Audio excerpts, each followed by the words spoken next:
V dnešnom videu si ukážeme test zhody podielu známou konštantou, ako ho spraviť vo vašich dotazníkoch alebo vo vašich prácach, ktoré robíte, či budete musieť vytvoriť tabuľku a ako si to všetko krok po kroku spraviť. Nebudem to dlhšie zdržovať, poďme rovno na nejaký príklad, ktorý tu máme. Takže pivovar Heineken predpokladá, že percento žien, ktoré nekonzumujú alebo nepijú pivo, zlatý bažant je vyššie ako percento mužov. Máme tam, že je vyššie ako percento, takže to bude jednostranný test. Počet žien v skúmanom súbore je 50, z nich 31 sa vyjadrilo, že konzumuje pivo zlatý bažant. Počet mužov vo výberovom súbore bol 70 a z nich 18 nepije pivo zlatý bažant. Je podiel žien, ktoré nepijú pivo väčší ako podiel mužov nepijúcich zlatý bažant. Čiže ideme sa baviť iba o tých, ktorí nekonzumujú to pivo alebo nepijú. Mám tu hypotézy, pretože na tie som zabudol v predchádzajúcich videách, tak teraz som si ich predpripravil. Hypotéza H0. Podiel žien, ktoré nepijú pivo zlatý bažant je rovnaký ako podiel mužov, ktorí nepijú pivo zlatý bažant.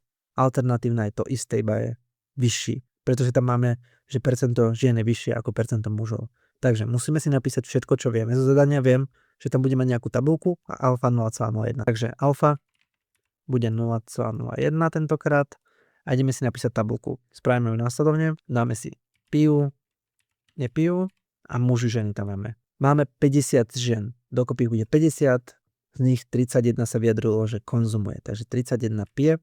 A tu musíme dopočítať zvyšok. Samozrejme, môžete tu robiť zľavy, napíšete tam 19, ale pokiaľ tu neviete zľavy, alebo by vám to trvalo dlhšie, ako urobiť 50 minus 31, tak to tam môžete urobiť takýmto spôsobom. A máme tu ďalej mužov, takže mužov bolo 70 podľa zadania a 18 z nich nepije pivo, takže tu bude 18, tým pádom 52 bude tu, ale aby ste to videli, tak 52. Čiže máme nejakú tabuľku, ja si ju odznačím a ohraničím. A potrebujeme vypočítať relatívne početnosti, takže malé FI pre mužov a malé FI pre ženy. Ja to označím takto, môžete to označovať ako chcete a bude to následovne. Rovná sa prvá hodnota u mužov, lomeno celkový počet mužov a fixnete to. Čiže teraz keď to fixnete, tak to môžete potiahnuť dole, tam si to na 2/10 miesta samozrejme, okay? Dokopy to musí byť 1, iba si to skontrolujem, je to 1. A to isté bude pri ženách, čiže prvá hodnota pri ženách, lomeno celkový počet žien, fixnem, enter a potiahnem dole s tým, že spravím rovno súčet, mám 1. To je hodnota v percentách, ja to mám desatinné čísla rovno, ale je to 74%, 26%. To je relatívna početnosť. Keď mám toto, potrebujeme to ísť vypočítať, potrebujeme si dopočítať hlavne nejaké hodnoty a najhodnejší spôsob na takéto veci vo vašich práciach je klasický spôsob. Takže ukážeme si to iba klasickým spôsobom a to na toto video bude všetko. Dáme si tak klasický spôsob. Budeme počítať podiel cez vzorec, ale potrebujeme vedieť, z čoho budeme počítať. Takže ženy, ktoré nepijú a muži, ktorí nepijú. To je tento riadok, ja si to označím tak, aby som to vedel. A vzorec je následovný. Rovná sa dve zátvorky. Hodnota celková mužov, ktorí nepijú, takže 70 krát relatívna početnosť tých mužov, ktorí nepijú, takže hodnota 0,26. Okay.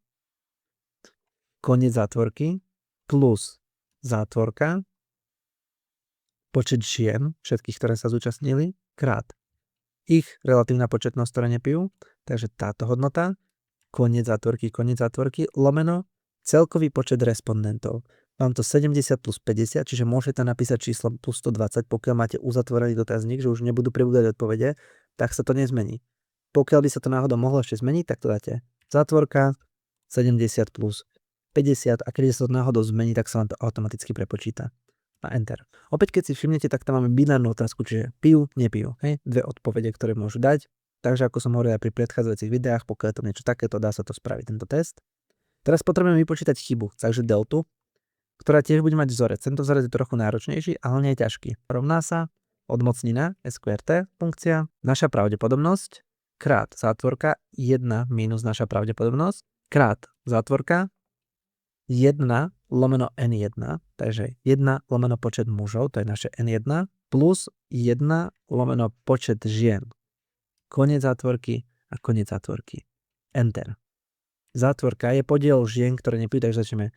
Podiel žien, to je toto, mínus podiel mužov, koniec zátvorky, lomeno delta, ktorú sme počítali.